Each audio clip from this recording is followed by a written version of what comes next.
Okay, तो जानते हैं बाय प्लस वर्ब के फोर्थ फॉर्म का यूज, जिसका हिंदी में अर्थ हो जाता है करके।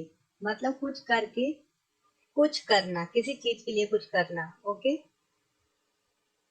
एग्जाम्पल से आप लोग समझेंगे। ही earns money by teaching the children. वह बच्चों को पढ़ाकर पैसा कमाता है। मतलब बाय टीचिंग, पढ़ाकर, अर्न मनी, पैसा कमाता है। ओके, तो आप लोग समझ गए। अब एग्जाम्पल देखिए और ट्रांसलेशन समझिए, इजी है। You can be great by doing this work. आप यह काम करके महान बन सकते हैं। He wants to do good work by learning English. वह अंग्रेजी सीखकर अच्छा काम करना चाहता है। मैं आपको यहाँ पर एक चीज बताना चाहूंगा। जब हम बाय के बाद किसी भी वर्ब का यूज करते हैं तो उसमें आईएनजी जुड़ा हुआ है, जो कि वर्ब के फोर्थ फॉर्म है, सिंपल है ना। तो ये बाय टीचिंग, तो आप ये समझ जाइए पढ़ाकर, बाय डूइंग करके, बाय लर्निंग सीख कर, बाय सिंगिंग गाकर। इस प्रकार से आप समझ जाइए, आप इजिली ट्रांसलेशन को समझ पाएंगे। देखिए, I please others by singing a song. मैं गीत गाकर दूसरों को खुश करता हूँ।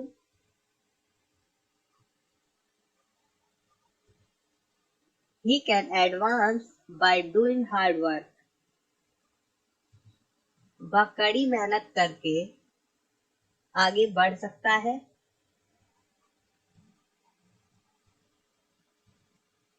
You have progressed by flattering.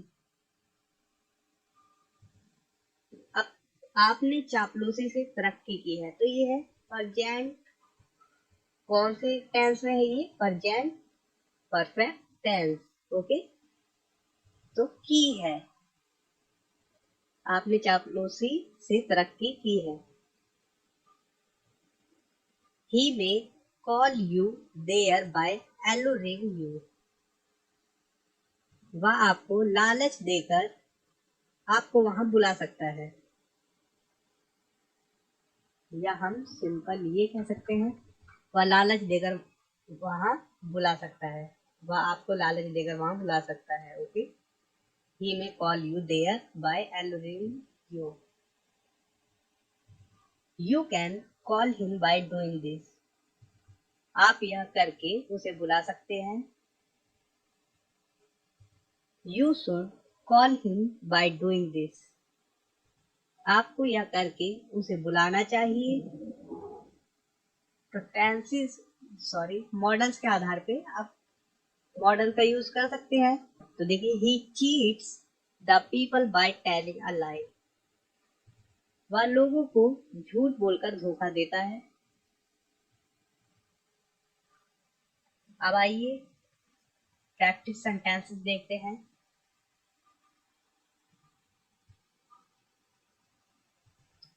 He got the promotion by flattering. Flattering, okay. तो यहाँ पर मैं इसकी मीनिंग बता देता हूँ। इसका होता है हिन्ने, मतलब चापलूसी करना। ओके, तो आप सिंपली समझ सकते हैं। He got the promotion. उसे उसे पदोन्नति मिली, मतलब कि उसकी प्रमोशन हुई। बाय फ्लैटरिंग, इसके द्वारा, चापलूसी के द्वारा। तो हम यहाँ पर क्या कह रहे हैं कि वर्ब की फोर्थ फॉर्म आ रही है जब बाय के साथ, तो चापलूसी कर कर करके उसकी पदोन्नति हुई। आप देखते हैं हिंदी सेंटेंस क्या है, उसे चापलूसी द्वारा पदोन्नति मिली। ओके, एक ही चीज है। You cannot earn much money by telling a lie. तो सिंपल आप लोग समझ गए, यहां तक समझिए। You can not earn much money, आप ज्यादा पैसा नहीं कमा सकते झूठ बोलकर। बाय टेलिंग अ लाई, झूठ बोलकर। आइए देखते हैं, आप झूठ बोलकर ज्यादा पैसा नहीं कमा सकते हैं। सिंपल आप इजी तरीके से बना पा रहे हैं। देखिए, they pass the exam by copying. Copy करना नकल होता है, आप सभी जानते हैं। और वे लोग पास हो गए नकल करके। देखते हैं, उन्होंने नकल करके परीक्षा उत्तीर्ण की। सिंपल पास्ट में बना हुआ है ये सेंटेंस।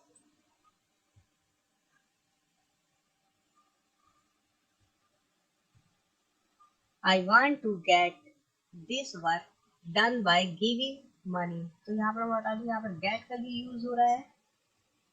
ये हो रहा है पॉजिटिव वर्ब के रूप में यूज हो रहा है गेट का। ओके, तो देखते हैं, I want to get this work done. मैं चाहता हूं ये काम करवाना। बाय गिविंग, देकर, क्या, मनी, पैसे। मैं ये काम करवाना चाहता हूँ पैसे देकर। आगे देखते हैं, मैं पैसे देकर ये काम करवाना चाहता हूँ। You want to attract me by alluring, मतलब लालच भी होता है एल्लुरिंग का मतलब, और आकर्षक भी होता है। तो आइए देखते हैं, you want to attract me. Attract means ये आकर्षक होता है। ओके, मी बाय एल्लुरिंग, तुम मुझे आकर्षित करना चाहते हो लालच से। तो यहाँ पर होगा लालच, लालच से। ओके, लालच से। आप लालच देकर मुझे अपनी ओर आकर्षित करना चाहते हैं। What do you get by doing this? Question है। देखिए, what do you get by doing, sorry यहाँ तक देखिए, तो ये तो हमें पता ही है, करके या करके, by doing this या करके। ओके, ये देखते हैं, what do you get, आपको क्या मिलता है। सिंपल, by doing this, ये करके। क्वेश्चन बन गया, आपको ये करके क्या मिलता है। तो इजी है, इंग्लिश को समझना उतना मुश्किल नहीं है। बस आप लोगों को वर्ड की जानकारी होनी चाहिए कि उसका हिंदी में मीनिंग क्या हो रहा है। I want to make everybody successful, मैं लोगों को सक्सेसफुल बनाना चाहता हूँ। By giving good knowledge of English, English की अच्छी जानकारी देकर। ओके, देख लेते हैं, मैं इंग्लिश का अच्छा ज्ञान देकर सबको कामयाब बनाना चाहता हूँ। तो इजी है, आप लोग प्रैक्टिस करिए, वोकैबुलरी को याद करिए, और वर्ड पावर ही सबसे जरूरी होता है स्पीकिंग के लिए। ओके, जब आपको वर्ड ही नहीं पता होगा तो आप क्या करेंगे।